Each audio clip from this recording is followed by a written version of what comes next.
Bom dia, boa tarde, boa noite. Eu estou aqui de novo, eu sou Thales Machado, editor de esportes do Globo. Mais uma vez substituindo o João Pedro Fragoso na edição passada desse podcast. Também substituí ele aqui na apresentação. Não voltou de férias ainda, né? Tive que vir de novo. Dessa vez é mais grave, né? Porque setorista do Botafogo, João Pedro Fragoso, está de férias justo nessa semana turbulenta que o Botafogo está passando. Bom, esse é o Toque Passa, vocês já conhecem. Segunda vez comigo, mas conhecem geralmente com o João Pedro Fragoso, mas sempre está aqui o Bernardo Coimbra também. O podcast é gravado aqui na redação do Jornal O Globo, é um oferecimento da Sete Games e hoje recebe o repórter Rafael Soares, que está ajudando aí nesse turbilhão alvinegro. Rafael, obrigado pela sua presença aí, obrigado pelo seu trabalho também aí, que tá trabalhoso, né? Obrigado pelo convite. Assim, eu acho até importante ter essa oportunidade de explicar como funciona mais ou menos os bastidores do funcionamento da redação, né? Num caso como esse, do Textor. Muita gente... isso foi muito engraçado, né? Desde que eu comecei a publicar matérias sobre o tema, assim, muita gente, até pessoas que são conhecidas minhas, pensam, Rafael, mas como é que você foi parar aí? Amigos botafoguenses, o que aconteceu? Você não vai mais escrever sobre segurança pública? Não, continua sendo o meu tema de predileção, é o meu... É o tema que eu pesquiso, estudo, milito no tema. Mas aqui no jornal eu sou repórter especial, enfim, não é a primeira vez que isso acontece. Eu já cobri, por exemplo, a máfia das apostas para o esporte, para vocês. Já cobri assuntos nacionais, por exemplo, eleições. Eu acabo indo cobrir política, também até relacionado um pouco com segurança pública. Mas eu acho que quando a direção da redação do jornal me fez essa proposta, isso já tem uns 3 meses mais ou menos, eu achei interessante por alguns motivos, assim. Primeiro, porque eu achava que esse era realmente um tema, o tema SAF do Botafogo, especificamente, a cobertura eu não sabia que eu ia cobrir uma disputa societária. Sim. Na época, isso ainda não estava posto. Mas eu achava que o tema SAF do Botafogo merecia um olhar com mais profundidade e um olhar, uma apuração que fosse além das declarações. Além do quebra-queixo do Textor, das falas do Textor, ou dos offs que os dirigentes de futebol dão. E do próprio campo também, né, que é o que a gente faz normalmente. Eu imaginava que era uma oportunidade interessante de conseguir documentos, de entender o funcionamento disso. E era um desafio pessoal para mim, porque enfim, como eu cubro segurança pública, né, eu basicamente cubro o serviço público. E o acesso a documentos, é completamente diferente. A regra no serviço público é a transparência. Então, a grande parte das minhas reportagens aqui no jornal são feitas com base em pedidos por lei de acesso à informação, acesso a processos, enfim, que são documentos públicos. O que não acontece nesse mundo privado, que é o mundo da SAF do Botafogo. E a gente, né, o Botafogo vive esse momento, não é de agora, poucos meses. Assim. A gente está completando alguns anos. Sim. Sem que a gente tenha muito subsídio para falar sobre isso. Eu achei que poderia ser importante. E logo quando eu entro Enfim, demorei um pouco para entrar justamente por causa do centenário do jornal, porque eu estava com uma outra missão, né, trabalhando num outro projeto, que foi o Mapa do Crime, que eu precisei, né, terminar para a gente conseguir lançar. E aí Aliás, fica a recomendação para quem está assistindo. É um projeto da Editoria Rio, né? Que também é dos 100 anos aqui do Globo. A gente aproveita hoje a interseção aí para agradar os colegas das outras editorias e recomendar. O Mapa do Crime foi um trabalho incrível mesmo, feito pelo Rafael, mas feito também por outros colegas aqui da Rio, que mapeou todo tipo de crime, mas não teve disputa societária aí nesse caso. Não. Essa é uma boa comparação, porque assim, o Mapa do Crime a gente trabalhou com dados públicos de crime nos bairros. O que a gente fez ali basicamente foi entrar com pedido de lei de acesso à informação, o governo fornecia dados e a gente, trabalhando com programação e inteligência artificial, trabalhou atrás desses dados que são inéditos, que são a distribuição de dados de crimes por bairros que o governo do estado não fornece. Uhum. Então, o que a gente teve de novo foi isso, mas a gente trabalhou com dados fornecidos pelo próprio governo, Sim. através de uma lei que estimula a transparência, que obriga o poder público a entregar informações. O que não acontece com empresas privadas e, em específico, com a SAF do Botafogo. Assim, eu não tenho como entrar com um requerimento e pedir, por exemplo, o acordo dos acionistas, tá? Pedir os contratos da SAF, o que eu consigo fazer com o poder público. Então, eu imaginei que seria uma cobertura muito... essa é a cobertura mais diferente que eu já fiz nesse sentido, porque a forma de mediação do poder privado é completamente diferente do poder público. As fontes são completamente diferentes, porque os interesses e a questão reputacional também é completamente diferente. No caso de servidores públicos, você está tratando de pessoas que representam entidades públicas e muitas vezes não tem a sua reputação atingida pelas matérias e tal. Então, elas são fontes e tal. Só que as fontes no poder privado, elas têm uma reputação a zelar, que é o nome delas dentro do mercado, e isso torna muito difícil a obtenção de documentos. Acabou que eu entrei, né, isso por um acaso, na história, justamente na semana em que seriam ajuizados 2 processos judiciais, né, um da SAF do Botafogo contra a Eagle e outro da Eagle contra a SAF, que acabaram me dando uma brecha para entrar nesse mundo, porque a partir do momento em que vira uma disputa, em que a disputa societária sai do âmbito privado e entra nos tribunais, os processos são públicos, inclusive contra a vontade das partes, tanto o Eagle quanto a SAF queriam que os processos tramitassem em segredo de justiça. Foi a justiça, né, em primeira instância, que decidiu para que esses processos fossem publicizados. E a partir do momento em que esses processos são tornados públicos, qualquer cidadão pode ter acesso. E aí foi assim que a gente começou a navegar nessa história. E eu acho que desde então, isso faz pouco mais de uma semana, eu acho que desde então a gente conseguiu entender mais sobre a SAF do Botafogo do que nos últimos 3 anos. Sim, com certeza. Só para situar quem está assistindo a gente precisa, nesse episódio, especificar a data que a gente está gravando, né? Hoje é dia 7 de agosto, né? Uma quinta-feira. Porque eu acho que as notícias sobre esse caso vão aparecer, provavelmente, se você está vendo isso na segunda-feira, na terça-feira.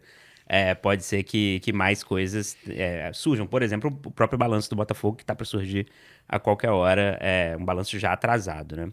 A gente está fazendo esse episódio especial, um episódio não programado, mas que veio em cima do noticiário mesmo, disso que tudo que está acontecendo no Botafogo que a gente vai falar durante essa hora de conversa aqui.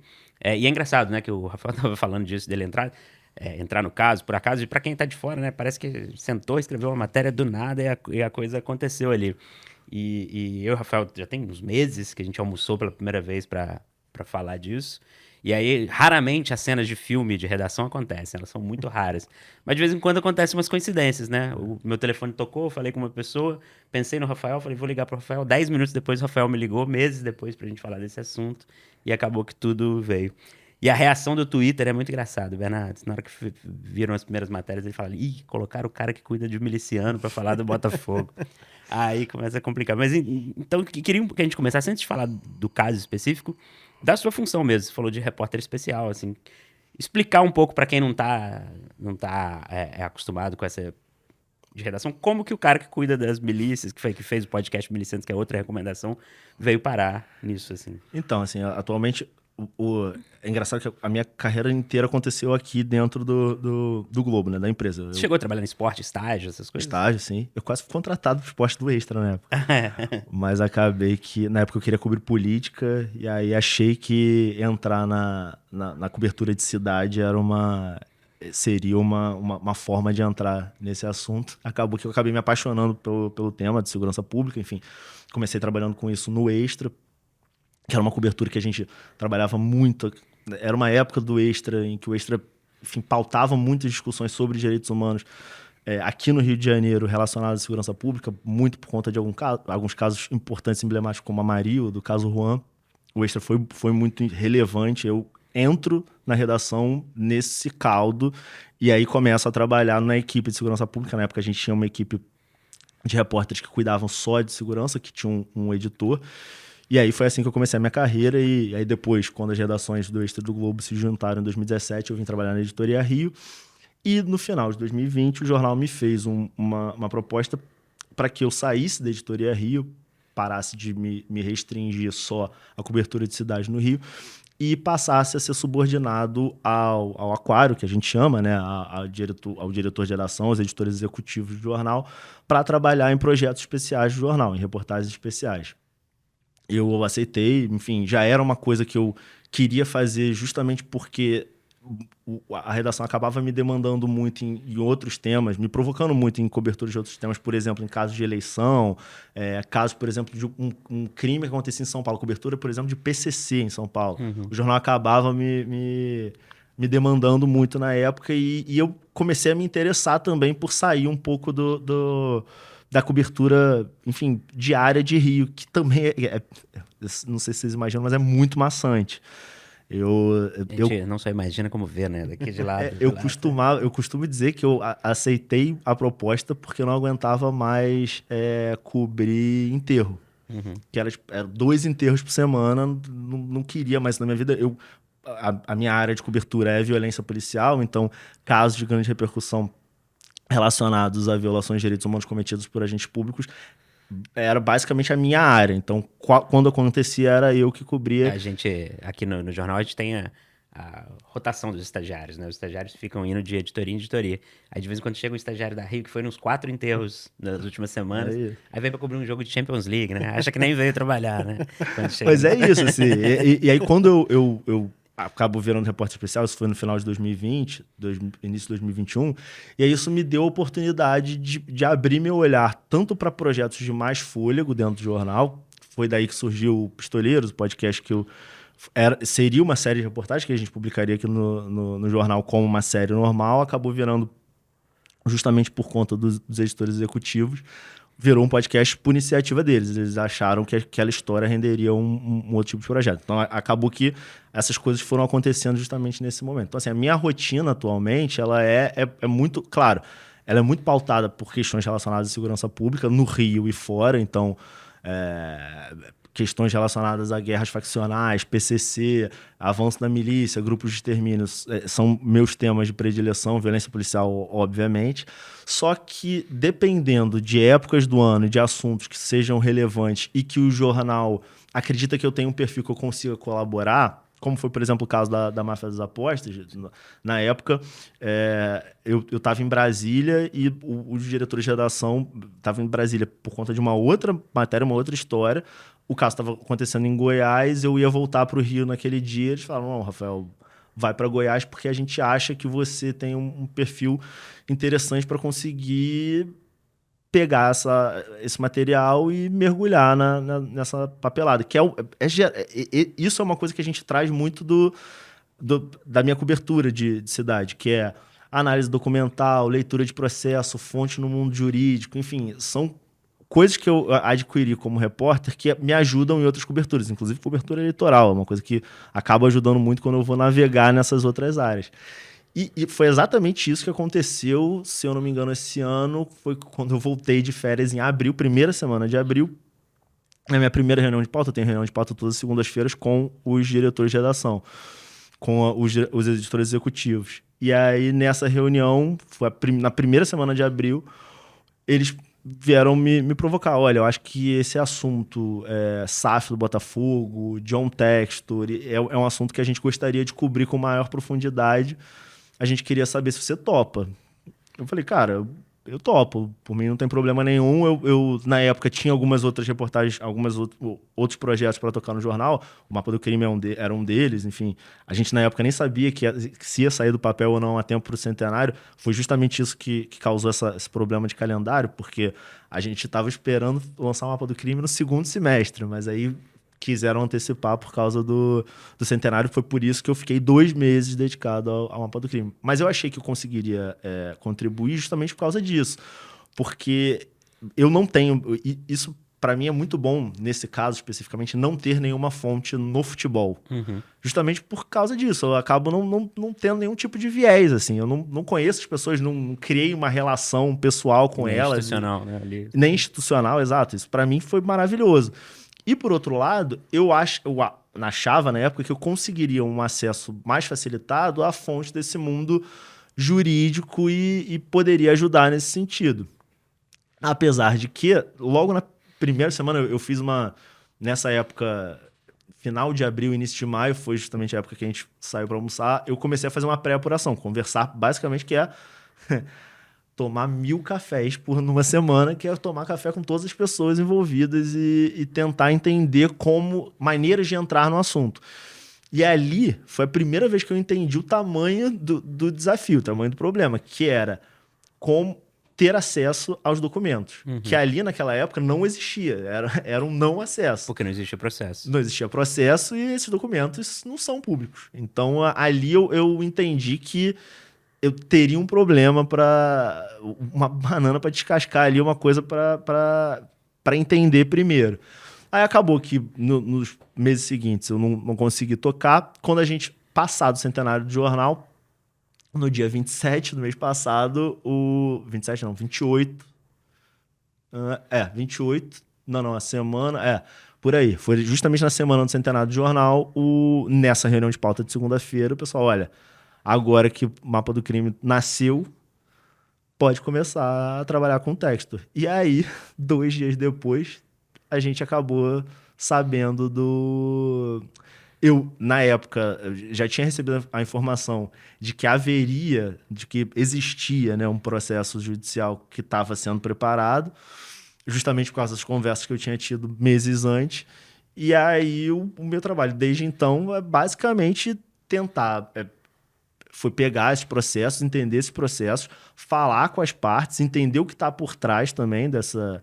Que é justamente isso, né? Esse mundo privado, ele tem muitos interesses por trás que não são só os do papel. Claro, então é complicado navegar por ali também. Então é algo que você precisa ter o embasamento do documento, mas também complementar isso com bastidor, com conversas em off, com entrevistas que são fundamentais. Só que eu fui muito ajudado por uma circunstância que eu não tive o menor controle. Foi o fato de que na semana que eu comecei a trabalhar com isso, foram ajuizadas 2 ações que inundaram a gente de documentos inéditos, que a gente até então, não só a gente, mas, enfim, ninguém no planeta Terra, inclusive eu, ao longo desse tempo, assim, conversei com muita gente que o sonho dessas pessoas era ter acesso a esses documentos, pessoas que estudam o tema e tal, pesquisam tudo que elas queriam era o acordo de acionistas da SAF do Botafogo. Sim. Tem vários trabalhos, isso é engraçado, eu comecei a procurar, né, produção acadêmica sobre o tema. E em quase a totalidade deles, esse é um grande problema. Assim, não, a gente não tem um balanço, a gente não tem um acordo de acionistas, a gente não sabe o que é. Basicamente, esses trabalhos, a maior parte deles são feitos com base em notícias da imprensa. Então, para mostrar como é que é difícil, né, navegar nesse mundo. Mas o fato desses processos terem sido ajuizados nessas últimas semanas deram para a gente ferramentas para começar a entender e navegar nesse emaranhado que é essa questão da SAF do Botafogo e da disputa pelo controle dela. Assim. Isso foi fundamental para que a gente conseguisse publicar o que a gente publicou hoje. Eu acho que seria muito difícil, se não existissem os processos judiciais. Eu acho que a maneira como a gente cobriria seria um pouco diferente. Eu acho que daria mais para eu fazer, por exemplo, uma matéria de fôlego.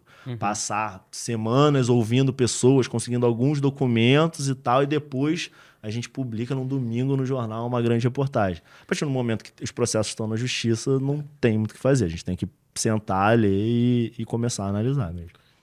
E assim que você teve o acesso aos processos, o que mais de primeiro impacto te saltou os olhos, assim, te assustou ou te fez você parar e falar, opa, peraí, calma, vamos... Cara, a primeira coisa, assim, eu acho que o primeiro processo que veio a público, né, que foi retirado do sigilo, foi o processo movido pela SAF contra a Eagle. Nesse primeiro processo, uma coisa que deu para notar bem quando a gente teve acesso ao processo, era primeiro que a disputa societária tinha escalado de uma maneira que eu nunca ia imaginar. Assim, porque até então se imaginava que o Caixa Único, né, que é essa rede multiclubes que o Textor tinha planejado, que ela, mesmo com o afastamento do Textor é importante sempre pontuar, assim, todas as informações que a gente tinha, até o momento em que a gente pegou o processo, quando eu tô falando aqui em afastamento do Textor, a gente fala em afastamento do Textor porque foram informações que a imprensa recebeu e são coisas que vieram de dentro, mas assim, a gente nunca antes, nunca tinha pegado um documento que mostrasse exatamente o que tinha acontecido com o Textor, assim. A própria informação da tentativa, que na época foi noticiado também como uma tentativa de retirada do Textor do poder, que hoje a gente consegue entender, compreender um pouco mais como foi matéria mesmo do João Pedro Fragoso aqui no Esporte do Globo, na época que ele não estava de férias. Mas é isso, assim. Então, uma coisa que pra mim ficou na cara naquele primeiro processo, em que primeiro é a questão das dívidas, né? Uma coisa que a gente primeiro imaginava era como funciona esse fluxo de dinheiro, né? Se ele é mais de cá para lá, se ele é mais daqui para lá. A única coisa que a gente tinha era o Textor falando que financiava a França. Naquele momento a gente percebe que tem de fato uma quantidade grande de dinheiro que saía do Botafogo e ia para os cofres do Lyon para salvar o próprio Lyon. Mas a coisa que eu lembro que no primeiro dia, quando eu vi que é mais... que foi o que me chamou mais atenção, que eu achei mais doido, é justamente esse, que no final das contas, né, a gente está falando de um processo movido pela SAF do Botafogo contra Eagle. Isso, até 3 meses atrás, Seria uma loucura. John Textor contra John Textor. Sim.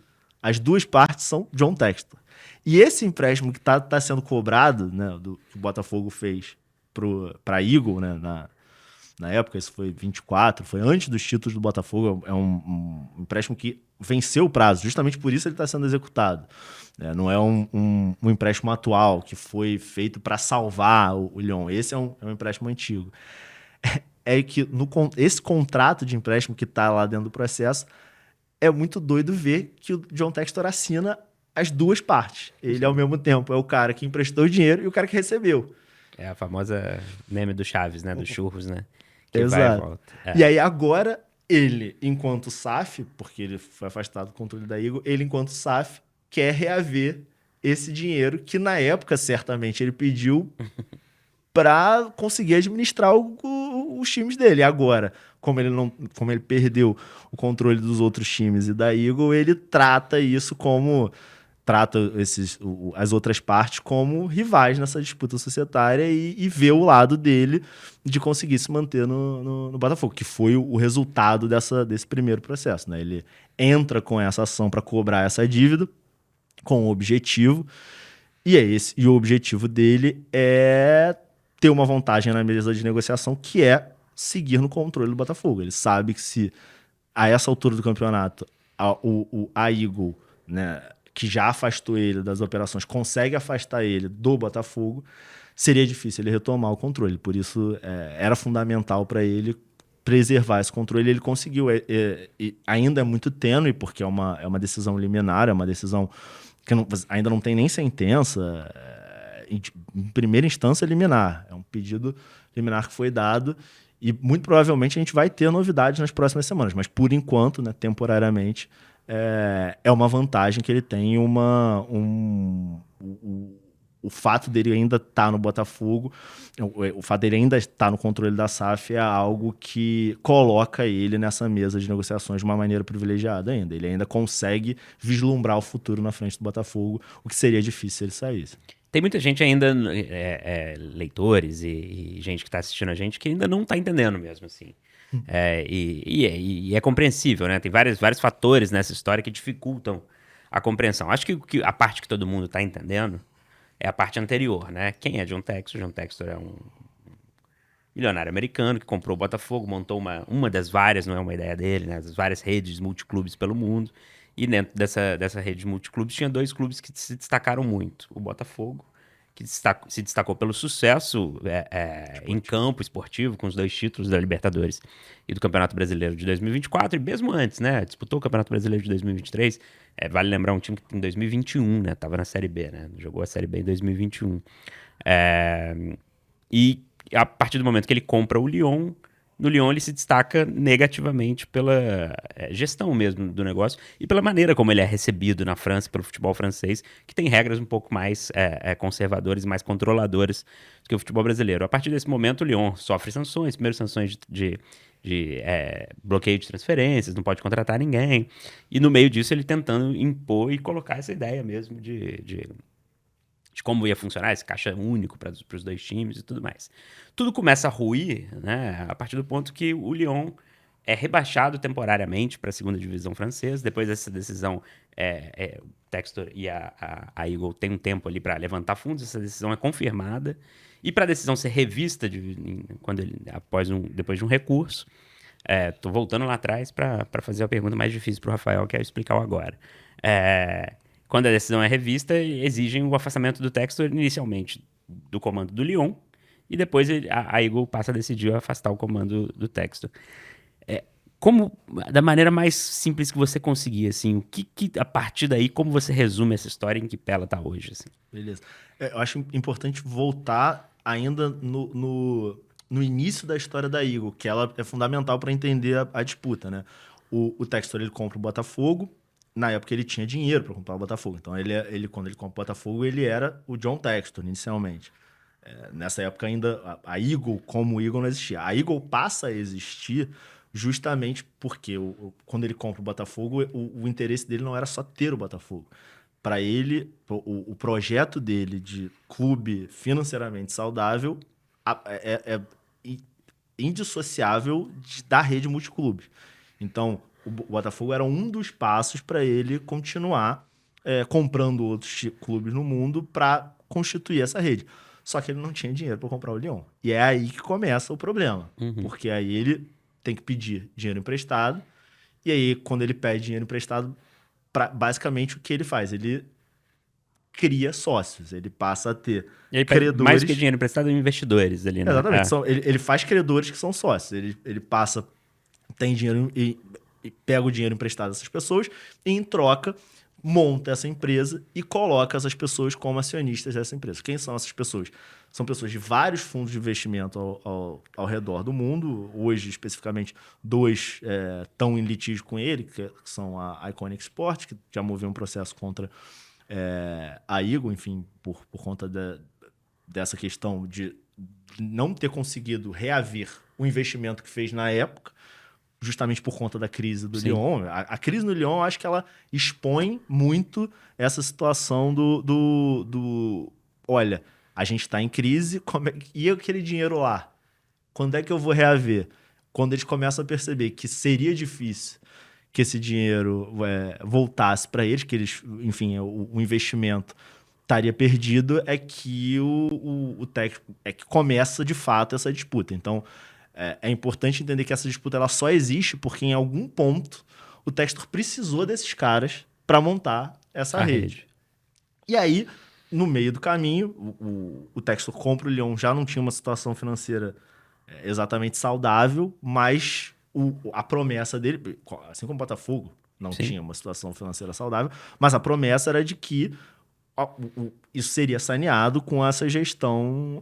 agressiva, né? Uma gestão agressiva, um investimento alto. Essa rede, né? E que essa rede também seria importante, porque na época imaginava-se que jogadores que fossem revelados aqui fossem jogar lá, dinheiro pudesse ir para um lado ou para o outro conforme as necessidades da época ou dos problemas. Se um time ganha muito, isso pode alavancar um outro time, porque esse time vai ganhar muito em premiação, a gente vai investir nesse time, mas vai emprestar dinheiro para outro para também investir, e aí os times da rede terem sucesso conjuntamente. Isso não aconteceu no Lyon.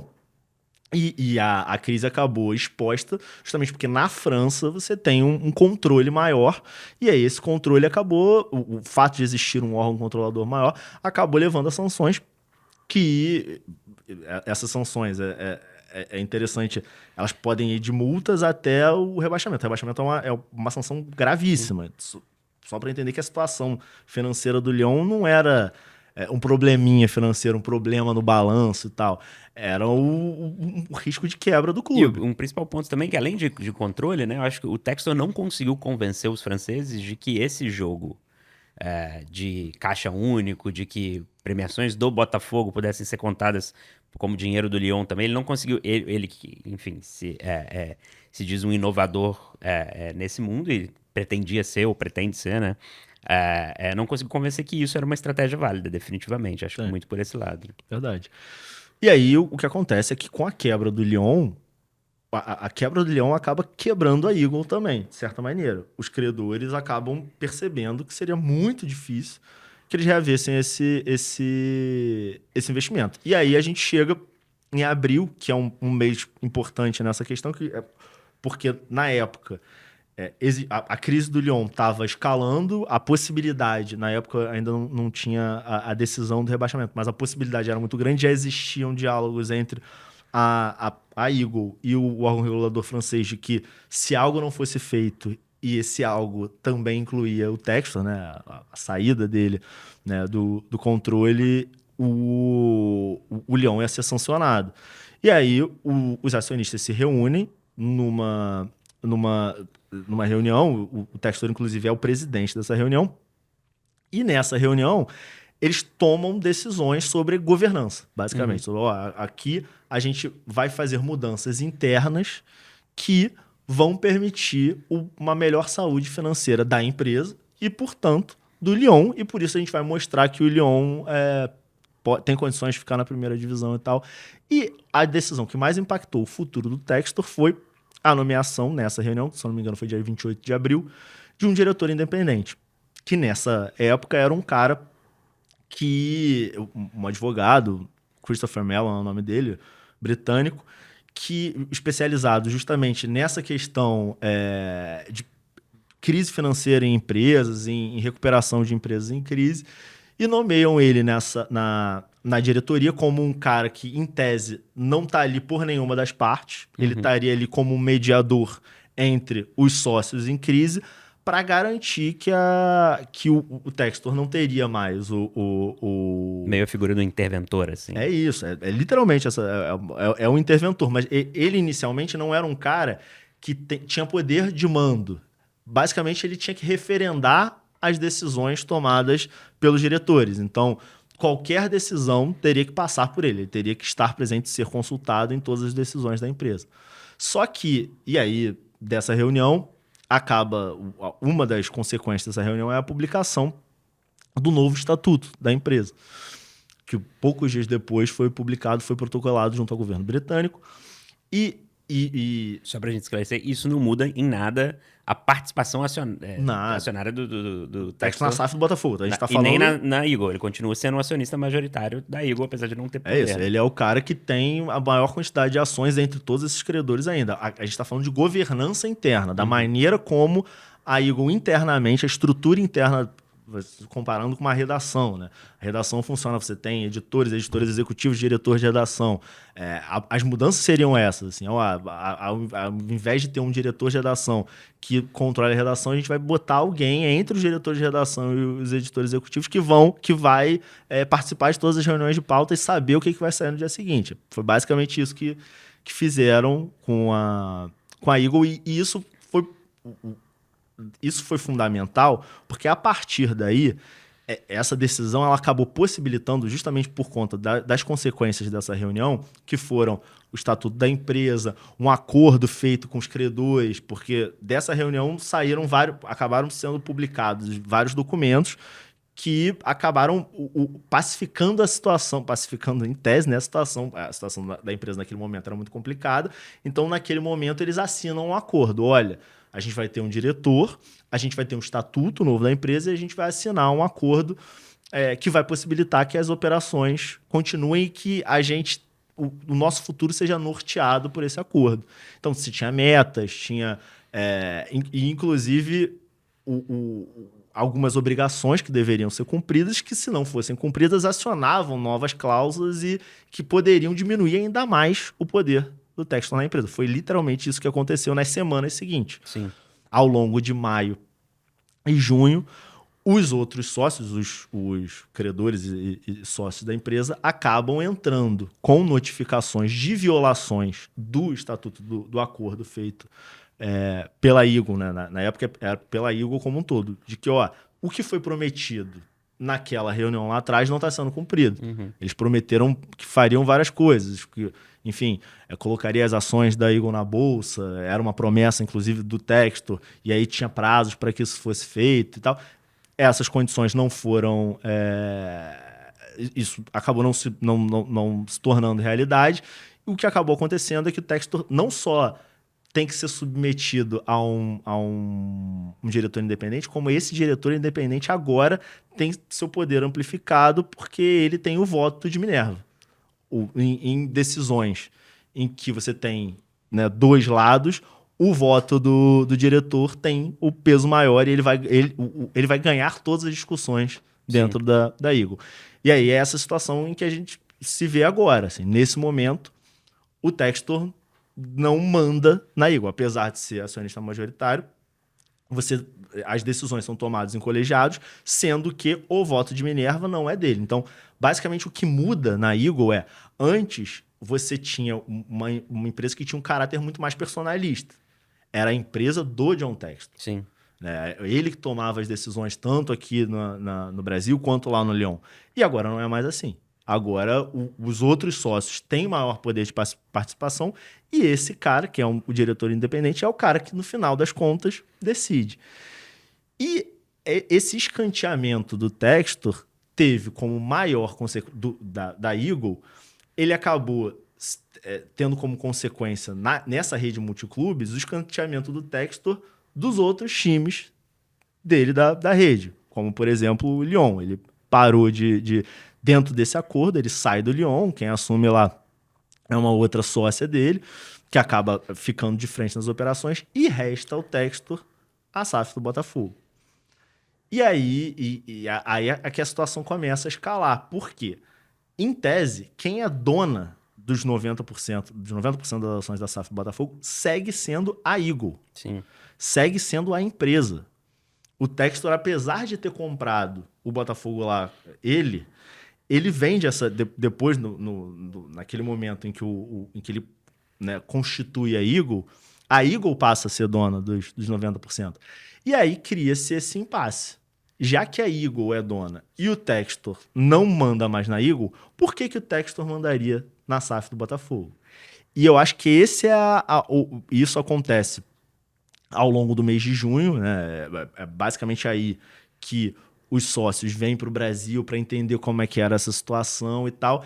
E as partes nessa discussão, que é o Textor e os seus sócios / credores, passam a disputar, inicialmente numa guerra fria e agora numa disputa declarada, o controle sobre o Botafogo. O que vai acontecer com o Botafogo? Para o Textor, ele ainda tem direito de continuar com o Botafogo e mais, ele tem direito de tirar o Botafogo da Eagle. É isso que ele quer e ele acha que é isso que é o melhor para a SAF do Botafogo. Já os sócios e credores não. Querem o interesse deles, principal, desde o início, é recuperar o investimento que fizeram lá atrás. Seja ficando com o Botafogo, seja vendendo, seja... E para isso é fundamental tirar o Textor do controle do Botafogo para fazer o que for com o Botafogo. E o Textor tem uma decisão judicial e não quer sair. É um impasse. É isso. E aí o que acontece nesse primeiro momento aqui no Brasil, quando a guerra fica declarada, é quando o Textor vai à justiça e entra com um pedido de liminar, pedindo que as ações da Eagle sejam congeladas e que mudanças na estrutura organizacional societária sejam feitas. O que, momentaneamente, acaba beneficiando ele, porque ele é o cara que está sentado na cadeira. E do outro lado, você tem acionistas que querem tirar ele, né, e sentar na cadeira, e consideram que todos os atos que o Textor tomou ao longo do último mês, desde o afastamento dele, né, na verdade, desde maio, né, quando o novo estatuto da empresa da Eagle é publicado com o Mellon como diretor independente, que tudo que ele fez à frente do Botafogo não é válido. E nesse período acontece o que é a questão mais polêmica desse impasse, né? Que é um ranking disputado aí, né? A reunião do dia 17, as reuniões, né? Do dia 17 do mês passado, de julho, que é disputada na justiça como, de um lado, a Eagle, né? Os sócios do Textor dizem que defendem que o Textor tentou dar um golpe neles para ficar com a empresa, diluindo as ações da Eagle, e o Textor se defende dizendo que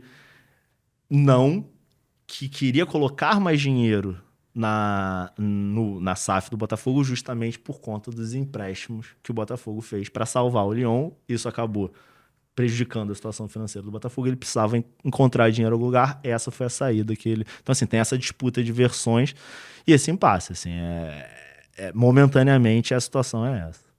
Eu queria falar um pouco da questão do torcedor.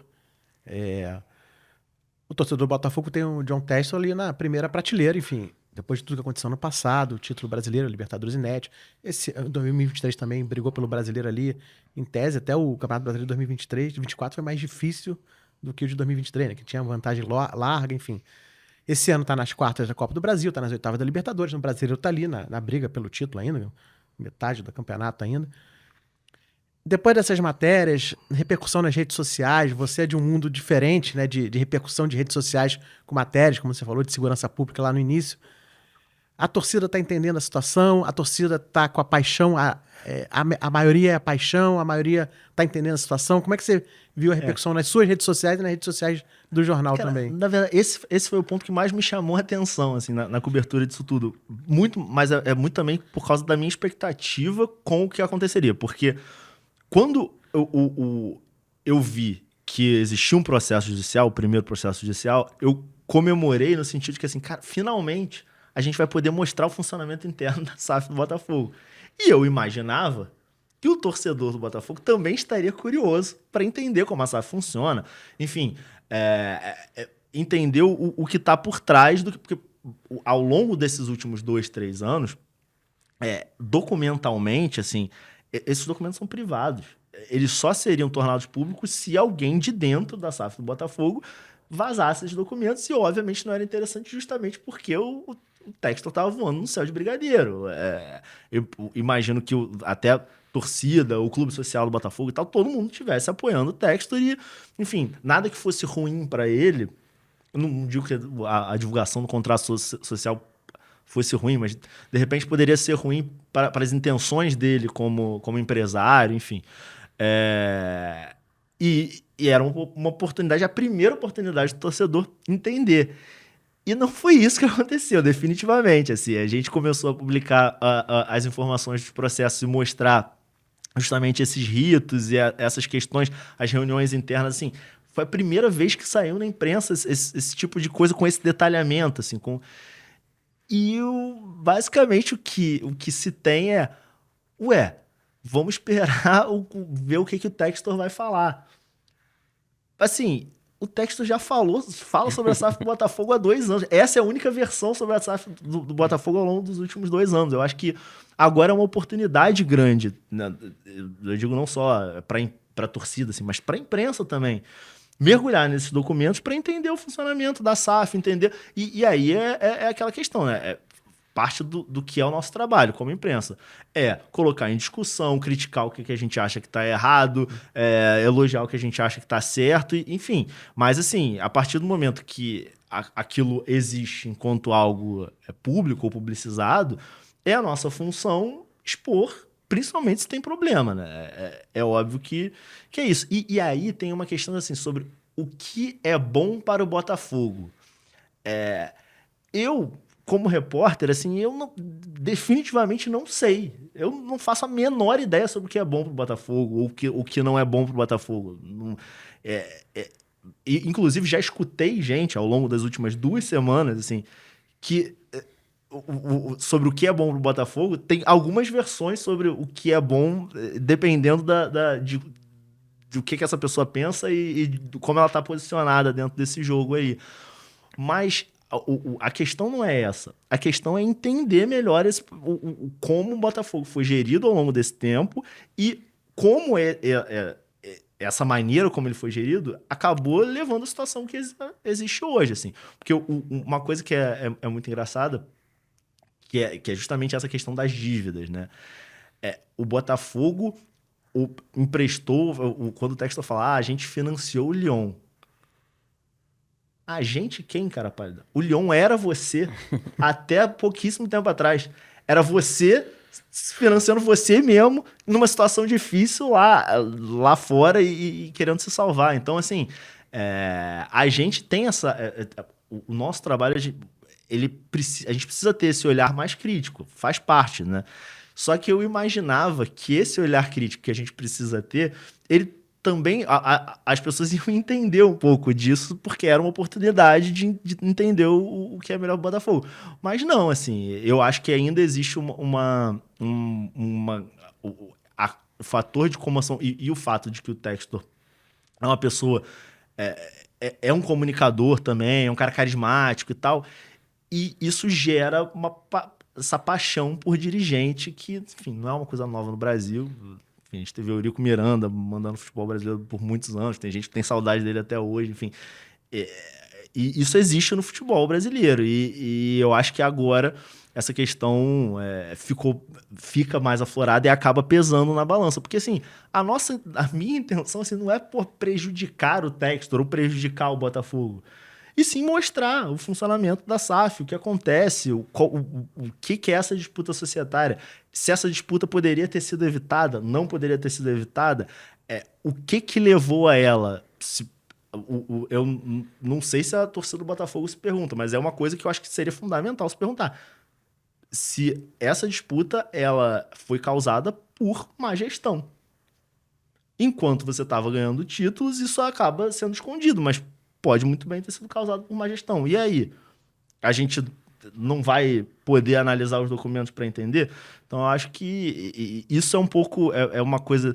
Uma questão também de educação midiática e tal, mas é uma coisa muito diferente de como do ambiente que eu cobria, né? Enfim, quando eu publicava assim, conversas entre um policial e um traficante, e isso era estampado nas páginas do jornal, as pessoas acreditavam naquilo, né? Aquilo é a verdade, a discussão partia do princípio de que, olha, temos um policial falando, conversando com um traficante. Vai ter gente que vai defender o policial, vai ter gente que vai falar que é um absurdo e tal, mas assim, aquilo é verdade.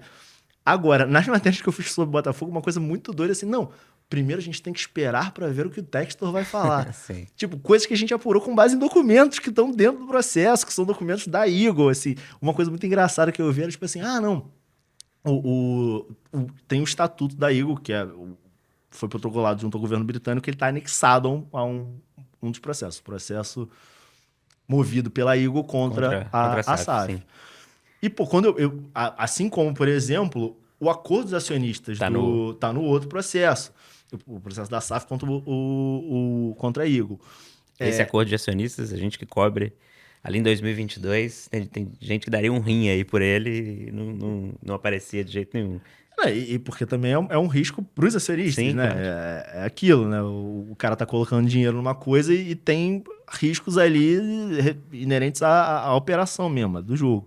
Então, eu imagino que os acordos feitos por empresas, eles não são públicos justamente por esse motivo, porque tem uma série de consequências referentes à questão reputacional, enfim.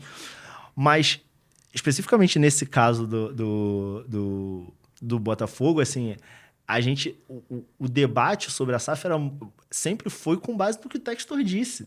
Então, assim, esperar o que o Textor vai dizer de novo, né? é o que a torcida fez ao longo dos últimos 2 anos, desde que o Textor chegou. Agora, pela primeira vez, a gente tem a chance de mostrar. E aí, quando a gente publicou a matéria com essa linha do tempo, mostrando as reuniões, o que aconteceu no estatuto, quais foram os artigos e tal. Matéria super detalhada.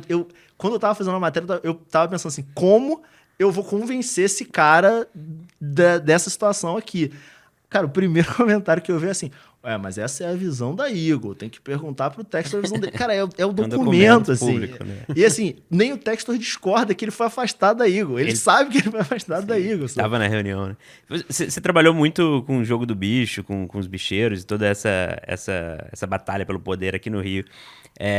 Também os bicheiros, em um certo momento, financiaram times de futebol, financiam escolas de samba até hoje. Tem alguma semelhança na reação, às vezes, com a paixão? O próprio Botafogo, né? Tem o Emil Pinheiro no começo da década de 90. Cara, escola de samba escola de samba tem, assim. Escola de samba tem. Porque mas eu acho que é menor, assim, a paixão gerada pelo... Porque eu acho que na escola de samba existe... O que as pessoas costumam dizer é a hipocrisia, assim. Mas se não fossem eles, não existiria carnaval do jeito que a gente conhece hoje. E aí vocês ficam batendo neles. Principalmente matérias, por exemplo, É uma matéria que sempre acontece esse comentário, é quando alguma escola que tem algum bicheiro como patrono ou como dirigente faz um desfile em que aborda o tema corrupção. E a maior parte dele já foi condenado ao longo da vida justamente por esse crime. E tem a matéria clássica, eu já fiz umas 2, 3 vezes essa matéria. Assim, fulano que cantou o samba que critica a corrupção é condenado por corrupção e tal. E aí essas matérias geralmente tem uma enxurrada de mas que hipocrisia, não pode agora falar... Enfim, mas uma coisa que eu acho que meio que já ficou cristalizada e eu acho que isso é muito por conta do trabalho da imprensa, enfim, ao longo dos últimos anos, da outra face do jogo, né? Porque você tem essa face folclórica dos caras que tem escola de samba, do Castor de Andrade sambando na frente da mocidade e correndo atrás do juiz lá em Bangu, mas, por outro lado, você tem a corrupção de agente público, você tem os homicídios, você tem a disputa por território, enfim. E eu acho que isso só acabou vindo à tona graças a, claro, investigações policiais, a agentes públicos sérios e tal, juízes corajosos. Denise Frossá lá para trás, é o trabalho da imprensa que a gente conseguiu jogar à luz e de várias gerações aí de jornalistas desde os anos 70, 80 até hoje que conseguiram jogar a luz sobre esse processo. Então eu acho que hoje o imaginário, né, da população sobre o bicho já não é mais tão ingênuo. Eu acho que era mais. E o Vale Escrito também ajudou um pouco nisso, né? O documentário do Globoplay, assim. Eu acho que essa aura dos bicheiros enquanto provedores e tal, até quando eu comecei a cobrir o tema, existia um pouco mais disso. E hoje ela é menos... Aconteceu muita coisa, assim. O caso Marielle foi muito importante para esse processo, assim, de mudança não o caso Marielle, mas o que aconteceu pós-caso Marielle, o que investigações que começaram a reboque do caso Marielle jogaram luz sobre a questão do jogo ilegal aqui no Rio. Então, hoje eu acho que isso é mais pacificado, assim. A opinião pública nem pessoas que torcem para escolas de samba acabam indo defender o seu bicheiro de estimação. Eu acho que isso é uma coisa que, de fato, mudou muito desde de quando eu comecei a cobrir o tema 15 anos atrás para hoje. Mas, assim, igual a dirigente de futebol, assim, eu confesso, assim, nunca tinha visto, assim. Até porque, especificamente nesse caso, com o Textor, eu entendo a idolatria do torcedor, justamente pelo campo esportivo, mas eu apostava que a dúvida gerada pela situação, pela saúde financeira do clube, ia ser um diferencial. Eu acho que a torcida... E isso também veio um pouco também do meu lado torcedor. Assim, eu sou um cara super preocupado com...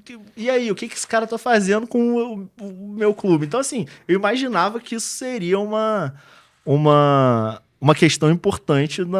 E, assim, definitivamente, hoje eu posso dizer que... claro, existem exceções, honrosas exceções, mas, assim, a maior parte... não quer saber. Contanto que a bola esteja entrando e que... surgiu muito nas redes sociais essa semana, né? A gente postando as matérias e tudo mais. Muita gente vinha e falava, não, quero saber se o John vai jogar, se o fulano de tal vai estar ou não. A gente tá encaminhando aos poucos pro final do nosso papo aqui e queria falar um pouco sobre o que esperar agora do futuro. Muita gente comenta, e a gente comenta aqui mesmo na redação, que tá muito na justiça, né? Os próximos passos e tem muito a ver também com os advogados que cada um tá e tudo mais, que isso vai ser muito importante nesse processo. E queria que a gente tentasse esclarecer um pouquinho disso também. Isso é importante, assim, são 2 bancas enormes, né? Na real são 3, né? Mas, enfim, escritórios muito renomados, de um lado um dos maiores escritórios do Brasil, que é o Matos Filho, do outro lado Salomão e Basílio, que são escritórios que tem muita influência aqui no Rio de Janeiro, enfim, já são daqui. Então, assim, é um duelo de titãs na justiça, isso definitivamente.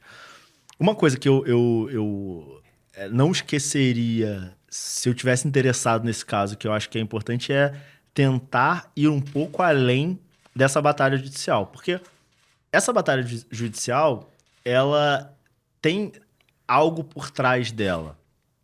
Foi o que eu acabei de dizer. O Textor, ele entra com o processo não só porque ele quer cobrar as dívidas que a SAF do Botafogo, que o Lyon tem, a SAF do Botafogo tem com o Lyon, mas para ficar com o controle do Botafogo. Não é à toa que ele faz esse pedido liminar. Isso não é uma coincidência. Ele pede porque isso é um movimento estratégico para que ele consiga ficar com o clube e, conseguindo ficar à frente do clube nesse momento, ele tem uma posição. O interesse dele, a gente já sabe qual é recomprar o clube com outra empresa e sair do colo da Eagle, né? Sair dessa outra empresa com quem hoje ele é brigado. Então, hoje, a gente também sabe que ele não tem dinheiro para comprar o Botafogo, ele mesmo, então ele vai ter que buscar outros parceiros. Da mesma maneira que ele fez lá atrás, Sim. quando não tinha dinheiro para comprar o Lyon e foi em busca de gente que aceitava botar o dinheiro com algum risco, ele vai ter que fazer a mesma coisa agora. Você acha que o campo tem alguma influência nessa história? Perder ou ganhar o Botafogo nesse final de temporada? Não tem a menor dúvida, não tem a menor dúvida.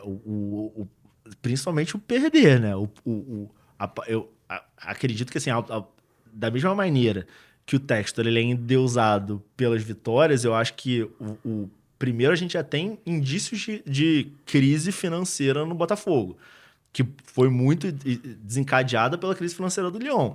Como era um grupo, as receitas do Botafogo acabaram comprometidas justamente nessa iniciativa de salvar o Lyon. E aí tem que repetir, assim, não é salvar o Lyon. Aqui não tem o vilão e o mocinho.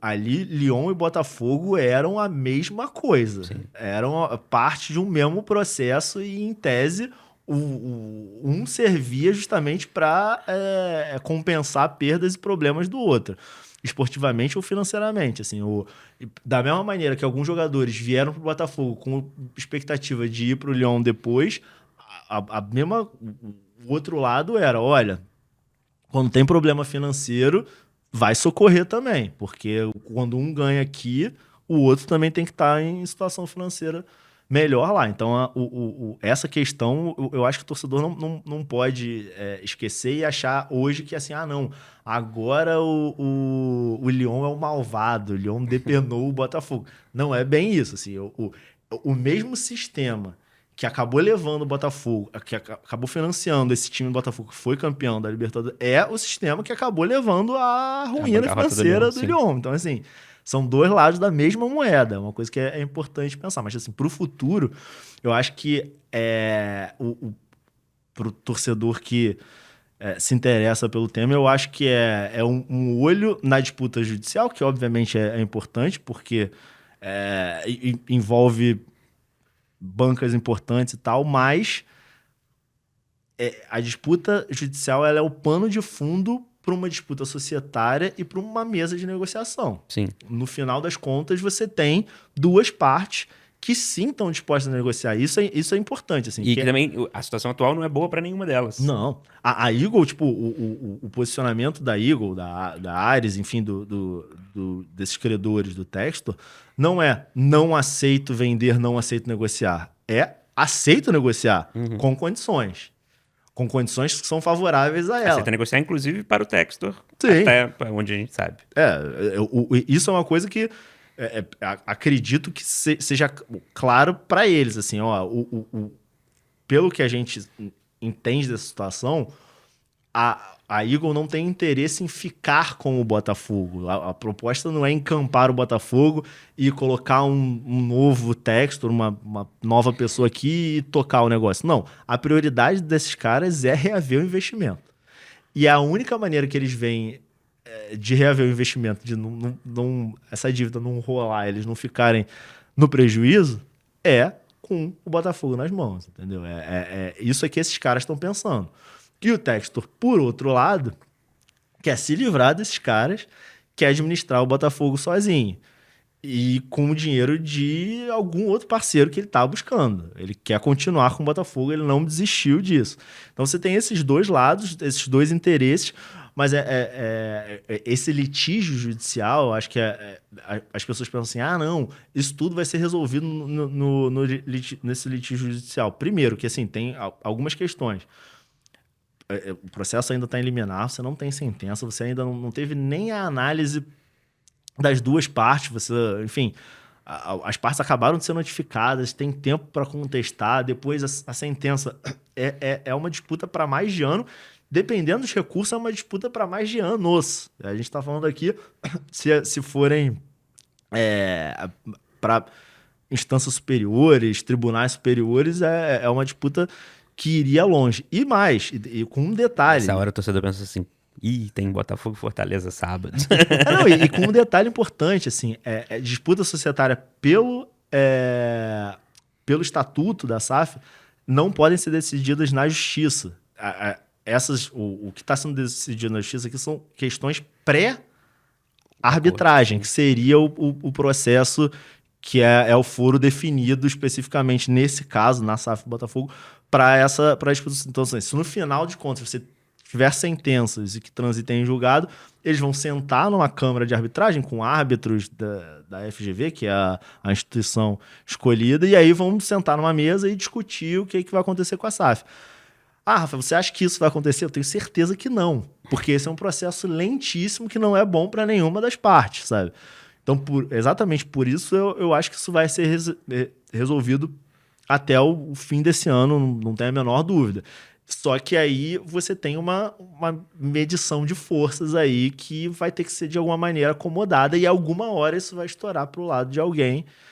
Pode ser, de repente, com uma decisão judicial que seja fundamental, que tire alguém do jogo, um lado ou outro. Porque, por exemplo, nesse processo da Igor, a gente tem nos dois processos a gente tem decisões, possíveis futuras decisões judiciais que podem tirar um ou outro do jogo, né?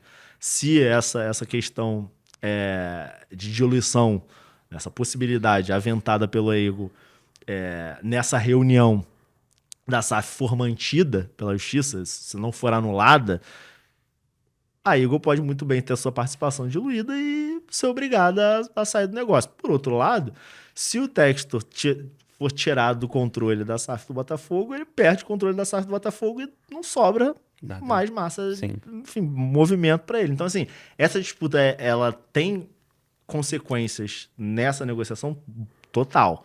É por isso que eles entraram com isso. Mas é importante entender que ela não é só isso, entendeu? Que tem mais coisa por trás e eu acho que isso é que o torcedor tem que entender, assim, que a gente está falando de milionários, a gente está falando de pessoas que não são bobas Succession alvinegro. Não são bobas, não são malvadões e bonzinhos, são tubarões do mercado financeiro. Então, assim, é um brigando com o outro, pessoas que têm experiência com esse tipo de disputa ao longo do mundo e ao longo dos anos, do mundo inteiro e ao longo dos anos. Ninguém tá na primeira ali, com certeza não é a primeira disputa. Não, certo, no Textor não.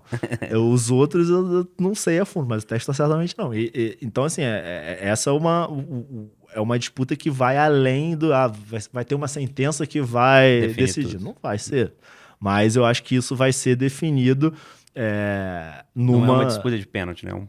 Enorme pontos corridos ali que muita coisa vai acontecer.